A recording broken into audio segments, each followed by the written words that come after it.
Hey everyone. Today we're going to try something a little different. We're going to look at the names of characters and places and things from a movie, The Matrix. There's obviously a lot that you could do to examine The Matrix from a script standpoint, from a sort of science fiction, philosophical standpoint. They do a lot to play with there. I even actually met one of the Wachowski siblings one time at an airport. I could tell that story another time. But one thing that The Matrix does really well, better than I think most movies, is they put a lot of thought into the names of characters and things, like the ships or the places. Some of the names and the meanings behind them are really in your face. The best example might be Zion, right? The last city. And some of them are a little bit more nuanced, but they all actually are somewhat cohesive. A lot of it is inspired by Greek and Greek sort of myths and things like that. So without further ado, let's jump into it. And let's talk about Neo, N-E-O, right? Neo is the main protagonist of the movie, and his name means new or beginning in Greek, right? This reflects his journey from a computer programmer, Mr. Anderson, who feels unfulfilled in his life, to a messiah-like figure who seeks to liberate humanity from the Matrix.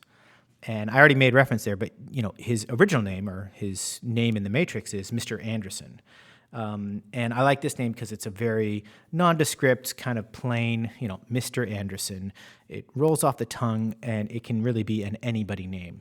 Whereas Neo, again, meaning new, coming from Greek, is very specific. One other thing to note about the name Neo, N-E-O, those letters can be rearranged to spell one, O-N-E. And Neo is the one.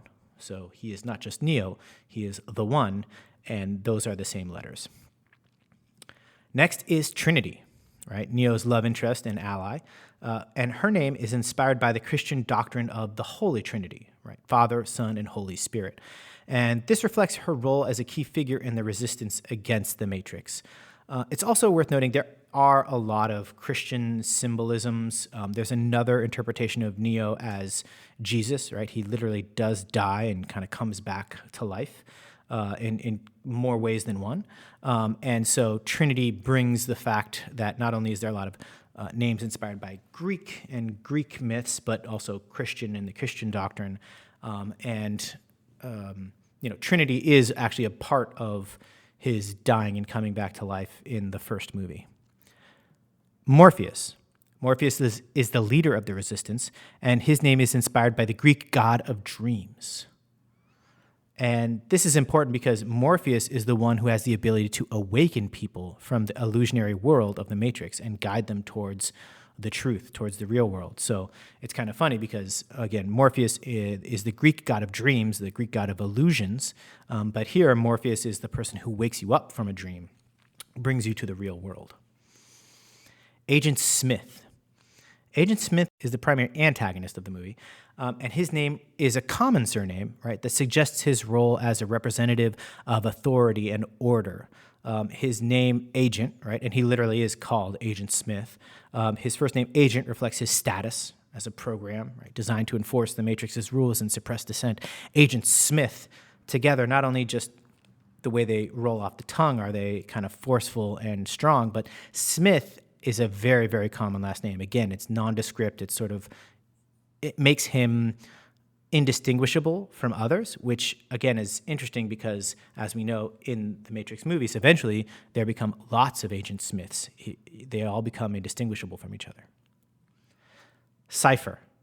Cypher is a member of the Resistance who betrays his comrades to re-enter the Matrix and enjoy a comfortable life as a traitor, right? He's kind of like the Judas in the first movie.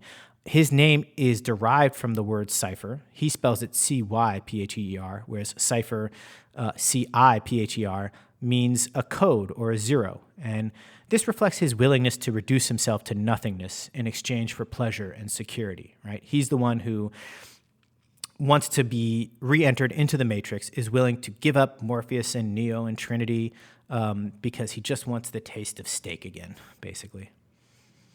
The Oracle. The Oracle is a mysterious figure who provides guidance to Neo and his allies, and her name suggests her role as a source of wisdom and knowledge that can unlock the secrets of the Matrix. And again, this comes from Greek myths, the oracles. Mouse. Mouse was a young hacker who provides kind of comic relief in the first movie. His name suggests he's small in size, he's unassuming, as well as his role as a peripheral character who doesn't play a major role in the plot, but I always thought he had an interesting name. Let's do a little bit more. Let's talk about some of the places, including ships. So Zion, the last human city on Earth, which serves as a refuge for the resistance against the machines. Its name is taken from the biblical city of Zion, which is a symbol of deliverance and salvation. In the context of the Matrix, it represents hope for humanity's survival and liberation from the machines. Zion is the last human city. The Nebuchadnezzar. This is the ship used by Morpheus, Trinity, and Neo to navigate the Matrix and carry out their missions, and its name is derived from the Babylonian king Nebuchadnezzar, who is known for his conquests and building projects. In the context of the Matrix, it represents the Resistance's determination to fight against the overwhelming odds and build a better future for humanity. The Logos.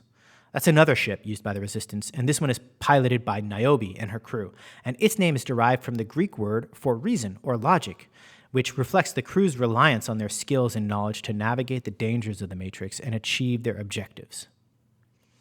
The Osiris. That's a ship that appears in the animated anthology, The Animatrix, which tells the story of how the machines took over the world, so it's kind of like a prequel. Its name is taken from the Egyptian god of fertility, resurrection, and the afterlife. And in the context of the Matrix, it represents the possibility of renewal and rebirth after a catastrophic event like the machine takeover. The Merovingians' Chateau. It's a French chateau that serves as the home of the Merovingian, a powerful rogue program in the Matrix. Its name is taken from the Merovingian dynasty, which ruled over parts of Europe during the Dark Ages. In the context of the Matrix, it represents the decadence and excess of the Matrix hidden world, as well as the Merovingians' desire to emulate the power and privilege of the ruling class. So the Merovingian is a real name. It comes from European history, specifically the Middle or Dark Ages. The Trainman Station is a location in the Matrix where the Trainman operates a train that carries exiled programs from one point to another. Its name reflects the Trainman's role as a conductor who controls the movement of programs within the Matrix, as well as his status as an outcast and operates outside the rules of the Matrix. Let's go back to some names. Niobe. Niobe is a skilled pilot and the former lover of Morpheus, who becomes a leader in the Resistance. Her name is taken from Greek mythology as well, where Niobe is a tragic figure who is punished for her pride and arrogance. In the context of the Matrix, it represents the idea that even the strongest and most capable individuals can be brought down by their flaws and vulnerabilities. The Architect. A mysterious figure who designed the Matrix and oversees its operation. His name reflects his role as a master builder and planner who creates complex systems and structures. In the context of the Matrix, it represents the idea that the world is carefully constructed. It's a carefully constructed illusion that can be manipulated and controlled by those who have the knowledge and skills to do so. Persephone. This is the wife of the Merovingian, and she helps Neo and Trinity in exchange for a kiss. Her name is taken from Greek mythology, where Persephone is the queen of the underworld and a symbol of renewal and rebirth. In the context of the Matrix, it represents the idea that even those who appear to be enemies can be allies in disguise, and that redemption and transformation are possible for all. Jason Locke is the commander of the human forces in Zion, who clashes with Morpheus over strategy and tactics. His name reflects his role as a leader who locks down the defenses of Zion and resists Morpheus' effort to take the fight of the machines. In the context of the Matrix, it represents the idea that fear and mistrust can lead to division and conflict, even among those who share a common goal. He's locked. He's Jason Locke. Finally, the Keymaker, a program in the Matrix who has the ability to unlock doors and pathways that are normally inaccessible, and his name reflects this role as a crucial figure who holds the key to unlocking the secrets of the Matrix and helping the Resistance achieve its objectives.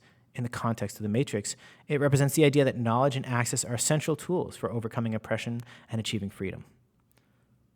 So these are just a few of the possible meanings behind the names of characters and concepts in the Matrix.